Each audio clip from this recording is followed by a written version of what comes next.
Greetings and salutations. I realize it's been a while.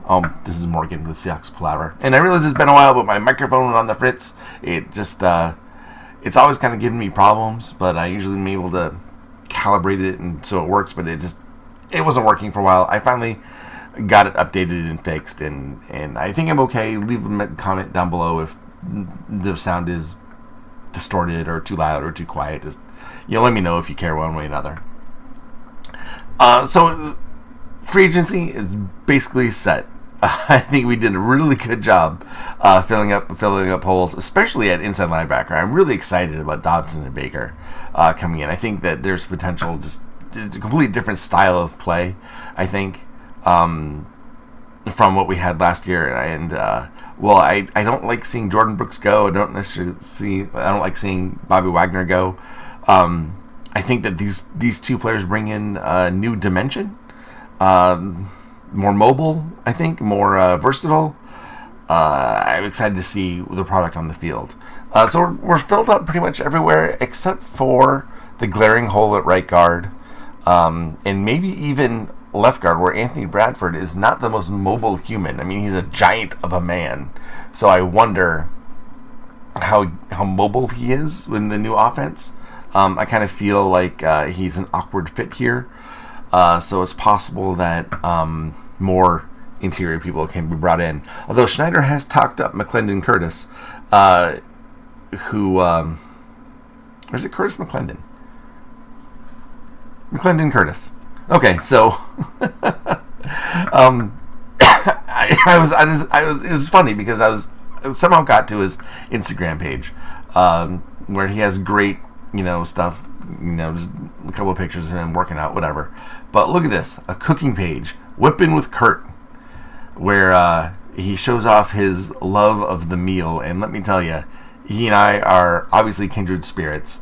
And while he might want to get a professional food artist to take his business to the next level, after his NFL career is over and this is something he wants to pursue, I'm all for it. But for now, I just want to move into his neighborhood and just offer my taste testing services, because this is looking good. And it looked like when he was at UT Chattanooga, he had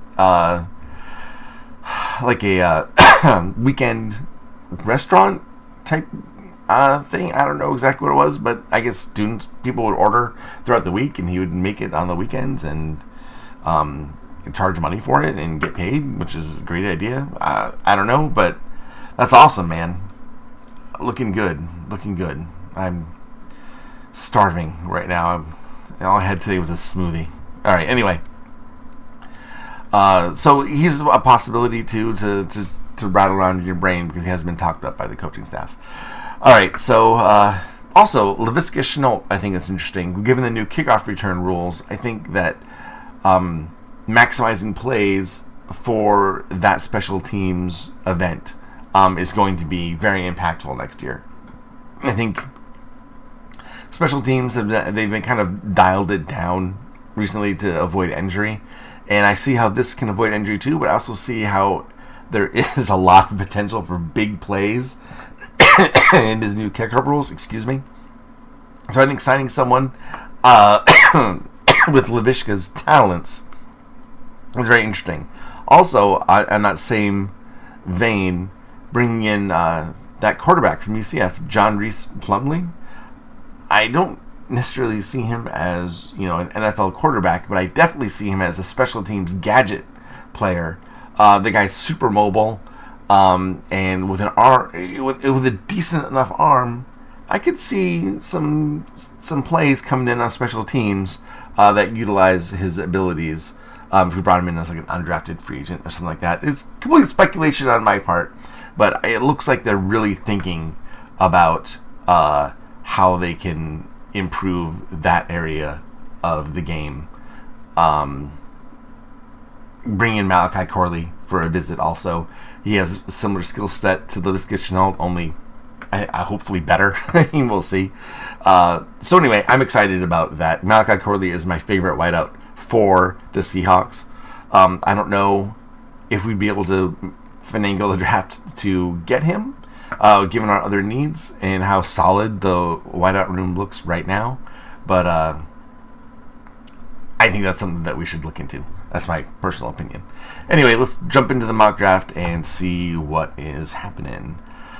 Okay, so picking at 16. I'm going to try to trade down if I can. There's 3 offers. Cincy at 18. That's only 2 spots. That's not bad. Let's see what we can get out of the Bengals. In 80. Let's see if we can push our luck. Let's see if we can push our luck to 115. No. Maybe 149. Hey, thank you, Cincinnati. Okay, so now we have 2 extra picks. I would like to have 10, but maybe we can get away with 9. We'll see. 16, 49, 97 is what the Bengals got. And they're going to take Dallas Turner. Good, good. Now, I probably would have stuck for Dallas Turner and not traded down in Seahawk reality. But this is just a mock draft, and we're just going to see what happens. 2 more down, and there's a lot of really good players left. Let's see. It's hard to pass up. Let's see what we can get. You can get 84, 80, 81, 84. That would be solid. All right. So they got Nate Wiggins. The Rams got Fashanu, which leaves us with J.C. Latham. It was something I would really like to take at this point. He's big, so but he's mobile. He tested pretty well. 6'6", 335. I mean, that sounds more like that's more guard size than tackle size. No, that's not true. There's some big tackles out there. Heck, let's just take him. He's kind of an asshole too, which is good for an offensive lineman. I've always appreciated that people who play through the whistle. And J.C. Latham likes to know that that you were engaged in the trenches. So let's take J.C. Latham here. That's a really good pick at 20, I think. And I think we got enough. We might missed out of the second round, but I think that there's enough meat in the third round to satisfy. Yes, let's see here. Hey, look, we can get Malachi Corley. We also get Blake Fisher if we want to double down on offensive linemen. But I think that there's people we can get elsewhere. Let's see. Okay, let's see. Let's just see how it works out. Let's go Malachi Corley, my boy Malachi Corley. This allows JSN to play the Tyler Lockett role, which I think he's the best use of his skill set. Is a bit deeper down the field. The Tyler Lockett routes, I think he'd be better at. They tried to on the underneath stuff, and he just didn't really seem to excel. I think that he'd be better in a different role, and I think Malachi Corley would be amazing, both on special teams, returning, and just because the way he's able to, he just has a sixth sense about positioning, and he can just get through without being tackled, and his yards have the catch. They call him the Yak King. He's amazing. So, anyway, we haven't had that in a long time. We got a nice mover in Latham. Now, if we just get someone who can move on the interior, that would be good too. And I'm going to try to make that happen, at least with pick 84, if we don't trade down anymore.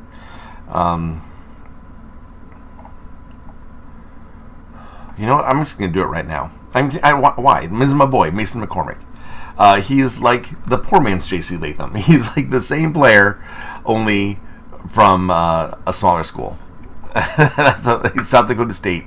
He's J.C. Latham from South Dakota State, is how I see Mason McCormick. Although he's more of a guard, but and he's not as big, but I definitely think that he has the attitude. He has the attitude to succeed and the skill to be a good NFL player. Okay, so there we go. I think that maybe we can get someone else on the interior a bit later, but I think that having J.C. Latham and Mason McCormick, two of my favorite linemen in this draft. Kingsley Salamatea was in there too, but he was probably a second rounder that we couldn't get. But I'm really happy with these two players as it stands right now.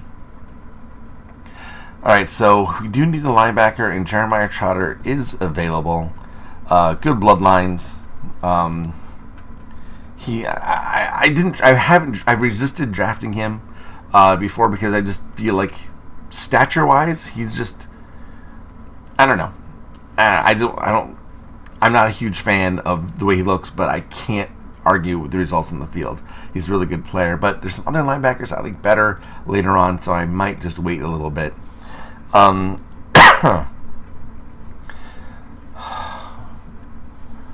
do want to address the cornerback position, but I don't think I have to do it yet.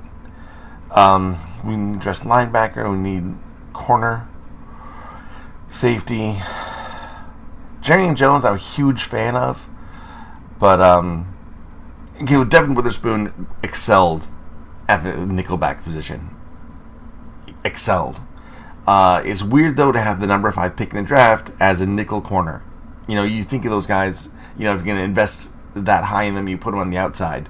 But it's hard to argue with the results. What we could do though is take Jerry Jones and he can be nickel, and we can put Devin Witherspoon on the outside. But I just don't know that that's the way to go. We can also get Renardo Green. He is an excellent man coverage corner, which we don't have a whole lot of. And I know that the Ravens last year stymied a lot of defenses with man under coverage, or stymied a lot of offenses with man under coverage. So Renardo Green might be a good pickup. His man coverage zone was 68, but man coverage is 90. He is really good man cover, and decent size too. Bit overaged, but that's okay. I mean, really, we're just looking at first contracts anyway, right? I don't pick again until 102, but I think we're going to go Renardo Green here, just because he brings a type of defense, type of cornerback that we don't really have on our roster right now. We have a lot of zone dudes. We don't really have anyone who is man. So I think Renardo Green, that'll be good. That'll be good. At 102, Maris Leofau, I like him a lot. I'm a huge fan of his game. He looks like Troy Polamalu, kind of plays like Troy Polamalu. I don't know if he has the same instincts, but he definitely has the enthusiasm that Polamalu played with. I think we're going to take Maris Leofau here at 102. 118. Ooh, Trevor Keegan is available. I like him a lot. Elijah Jones, I already addressed corner. Cooper Beebe. A lot of people love Cooper Beebe, but I don't know, man. I just don't know if he has the athletic limitations. I don't know if he can do the things that are going to be asked of him in this offense. I'm just not sure.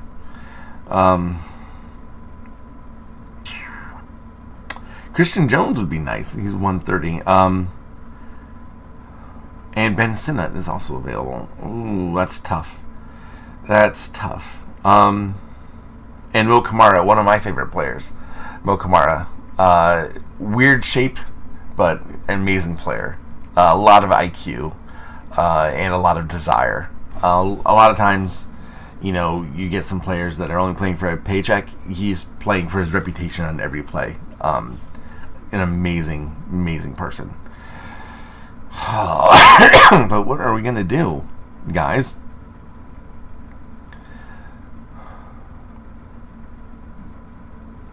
I think I'm really leaning towards Christian Jones at this point, but there's another tackle I like they can get later where I can get Ben Sinnott here at 133. Maybe there's a trade. 121, 118.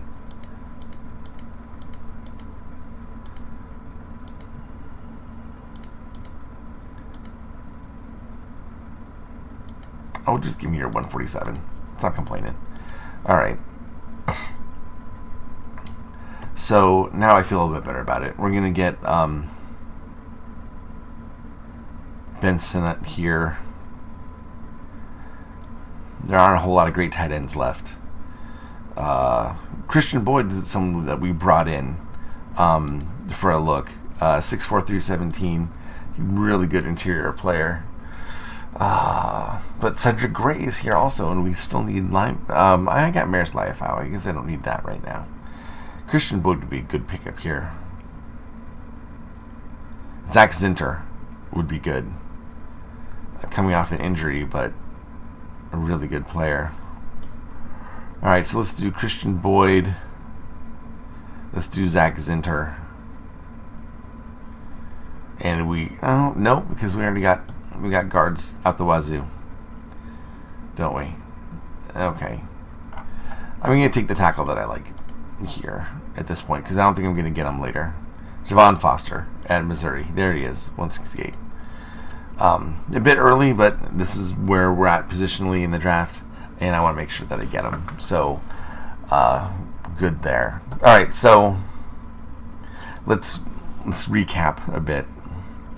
Javon Foster at tackle, Christian Boyd on the interior, Ben Sinnott at tight end, Maris Leofau at linebacker, Renardo Green providing some man coverage at the cornerback spot, Mason McCormick, Malachi Corley,